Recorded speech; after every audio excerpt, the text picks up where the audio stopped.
Go! Cenk, let me ask you a question. You mentioned genocide there. What Hamas is actually in its charter dedicated to doing is the purest personification of genocide. Well, it is. They want to see the eradication of Israel, and they proved on October the 7th they will kill as many Jews as they can possibly get their hands on. So that is pure genocide. What Israel is doing in return, I don't think meets the category of genocide. Right, because they don't want to get rid of every Palestinian. They don't want to kill every Palestinian. No, they want to kill every Hamas terrorist. Now, there are legitimate question marks about how they're going about this and about the civilian casualties. But there is a moral distinction between what Hamas is dedicated to doing and what Israel is dedicated to doing, isn't there? No.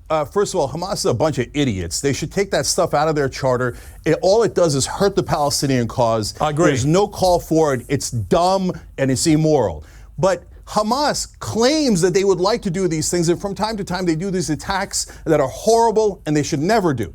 But Israel actually kills Palestinians, actually occupies Palestine, actually denies the Palestinians a state. So there's this absurd talk of like, oh, if Hamas was super powerful, they might deny Israel its existence. Except Israel does exist. And the Palestinian state does not exist because Israel is blocking their state. So stop using, I'm not saying it to you, Piers, but this propaganda, hold on. You know, Cenk,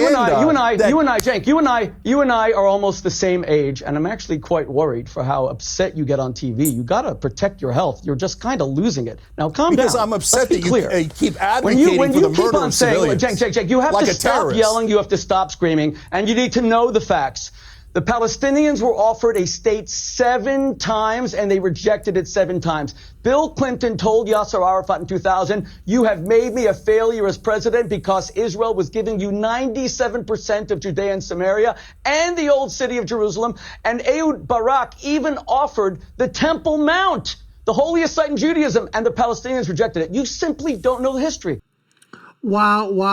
Cenk comes out fighting again, and then Rabbi Shmuley basically just gives him the facts. Once again, Cenk continually goes back to the fact that Israel is oppressing them, not giving them statehood, not letting them become their own state.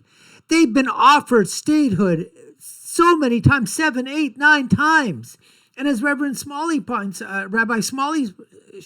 points out, even the Temple Mount, given back land, that's all Israel has been doing.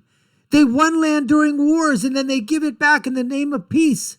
Yasser Arafat, what he's talking about with Bill Clinton, it's absolutely true. Bill Clinton wanted so badly. He wanted so badly to be like the JFK. He wanted so badly to have that peace thing like Jimmy Carter did with President Nasser in Egypt, Israel at that time. That's what he was looking for. Something that would sort of like cement his legacy and push that whole thing aside with the affair with Monica Lewinsky. But it didn't happen because the PLO, that's not what they want. They want to continue to foment this violence that's going on between the Palestinians and the Israelis. It works to their thing. They can raise money. They can get money about it. Cenk, you got to understand that. What are you going to say, Cenk, if right now, if Israel says, okay, fine, we'll give everything back except the land of Israel proper, and you can have your statehood? They're not going to accept that. So it's a great talking point for you to keep saying this thing over and over again, but the PLO, they're not going to allow this to happen. Maybe the Palestinian people want it, but not the ones that are in charge. Not Hamas, not the PLO, not Mahmoud Abbas. None of them wanted it. None of them, including Yasser Arafat.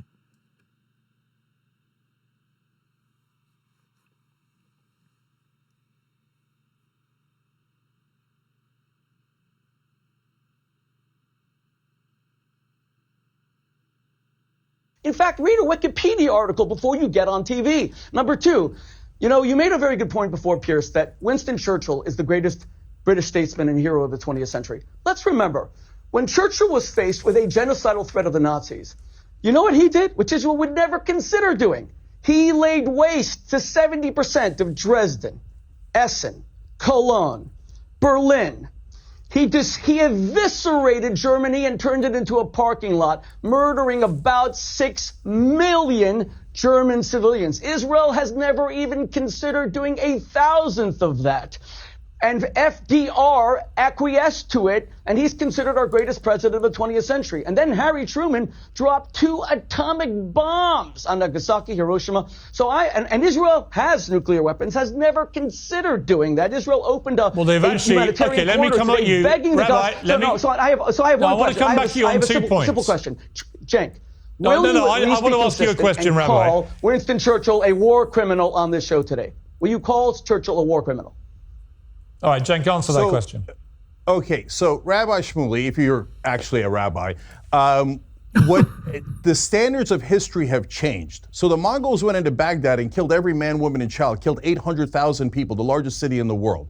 Now, we don't live by those standards anymore. And right now, if a modern British prime minister or American president advocated for dropping a nuclear bomb in Japan or killing 70% of the people that live in Dresden, you're damn right I'd call him a war criminal. It's a different situation today than it was in the past. And so what you're saying is, hey, we only murdered 10,000 civilians and wantonly and recklessly, and we only did a partial genocide, so we're not as guilty.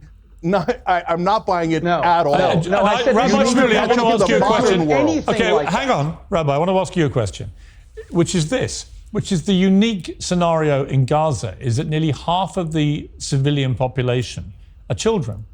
They have nothing to do with this. They're not politicians. They're not in Hamas. They're not terrorists. They're not military. They're kids. And they are in their thousands being killed here.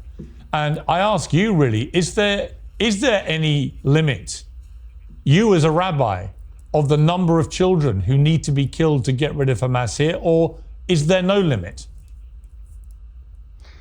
Of course there's a limit. We mourn the death of every Arab, Muslim, Palestinian child as if a Jewish child died. They are absolutely equal before God. That's why Israel withdrew completely and utterly in 2005, something that Cenk will not even acknowledge. There isn't one Israeli soldier, there wasn't until this new invasion, because of the attack on Sderot, I went to those places. Piers, I was there 2 weeks ago. I saw the blood caked on the walls, congealed to 3 or 4 inches. I saw the knives that were used to murder entire families. We saw the place where Thai, not Jewish, Thai farm workers who were growing pumpkins were beheaded. We saw the body of Shani Luke, and I spoke to her mother, Ricarda, who was taken naked. These are religious men in Hamas, taken naked in her underwear and her bra, her dead body, these necrophilia savages. We saw all that. How many Palestinian children need to die? God forbid, not one. All Hamas needs to do is let the civilian population go south. Stop using them as human shields. Hamas wants these Palestinian children to die. Yes. Every Palestinian child of Hamas is a bulletproof vest. But you said they exist for no other reason than to humiliate Israel. Let them go south and be safe. But Hamas wants them. Rabbi Shmuley, it's Hamas's fault. It's Hamas's fault. It's Hamas's fault. Rabbi Shmuley, what is that limit? Piers, it's hard to put a number on how many people Hamas is prepared to allow to die in order to destroy the state of Israel. Remember, Hamas's motto is from the sea, from sea to sea, Israel will be, Palestine will be free. It's the annihilation of every Jew. Iran calls for it openly, a second Holocaust. This is the eve of Kristallnacht. I don't want to put a number on how many Palestinian children. I want a ceasefire right now. Hamas must surrender unconditionally, just like FDR and just like Churchill demanded of the Nazis, unconditional surrender, release the hostages. We get a ceasefire right now. Cenk, let me ask you to call for a ceasefire by having Hamas, who you think actually cares about the Palestinian population, announce their surrender. Call for their surrender right now. They launched this attack unprovoked against Israel. They slaughtered 1,400 people. They are holding little babies whose diapers need to be changed as hostages. Call for them to surrender unconditionally. All right, Cenk, final word to you. Can we? Okay. So, look, all this is nonsense. First of all, Israel did not withdraw. They control the borders of Gaza 100%. And as you can tell now, they cut off the water and power anytime they want.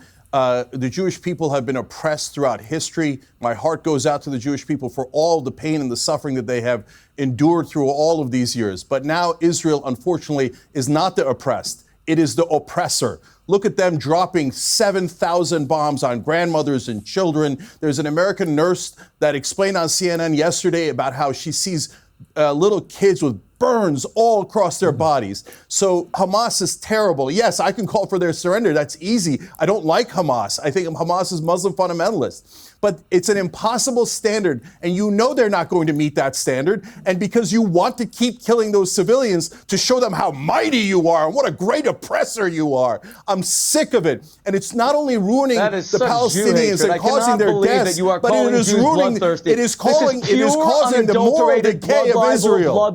Blood libel.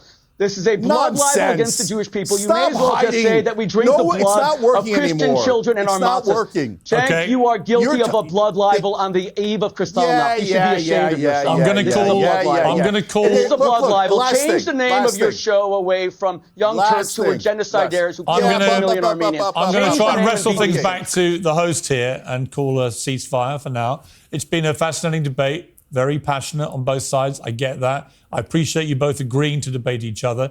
I think that's important in this situation. And thank you for coming on the show. Thank you.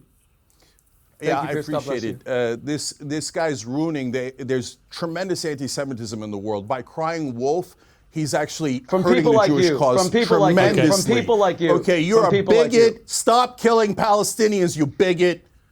Okay, we're going to leave it there. Thank you very much. They left that thing open. Can you believe that? They left the mic open, folks. They left the mic open. They got rid of Piers. They put those two together. I guess they realized they were still on the air, so they continued their fight afterwards. Cenk basically calling him a bigot. He's calling him, a genocidal maniac. Rabbi Shmuley back to Cenk. I mean, this was absolutely, back and forth vitriol between these two people. They don't like each other, but they're on completely different sides. You can understand. And when he asked him the question, ask Hamas to surrender unconditionally. They're not going to do it. Hamas is not going to do it. That's all they have to do. Surrender, and everybody that they kidnapped, the hostages, return them. And that's it. Done. Ceasefire in effect. But Hamas won't do it because they're too stubborn. They're too much of an Islamist. They're too much of a terrorist organization. They want to continue to perpetuate this, bring as much pressure, and it doesn't matter how many Palestinian men, women, and children die in that battle. It's collateral damage. As long as it continues to put pressure on from the world onto Israel to stop, that's what they're hoping. That's what they're looking for. That's the end game of Hamas. Now, Israel's got to temper somehow and decide when they're going to basically, back off. And I think that's what they should be doing right now, not fall into this trap of having the world basically, condemn Israel for continuing the bombing. And if you have to, do it, on the ground with boots there. If that's where you think it has to do. And, go into Gaza, with your special forces and hunt down Hamas man by man to limit the number of civilian casualties, if that's what it's going to take. Anyways, we appreciate you taking the time to watch. You've been watching the Dr. Nasser Sheikh Show. I've been your host, Dr. Nasser. If you haven't done so already, subscribe to our channel, like, share, and follow us. You know what to do. Check out our links above and below. My final thought, as always, when you're right, you're right. And when you're left, you're wrong. Until next time, folks, take care and stay safe.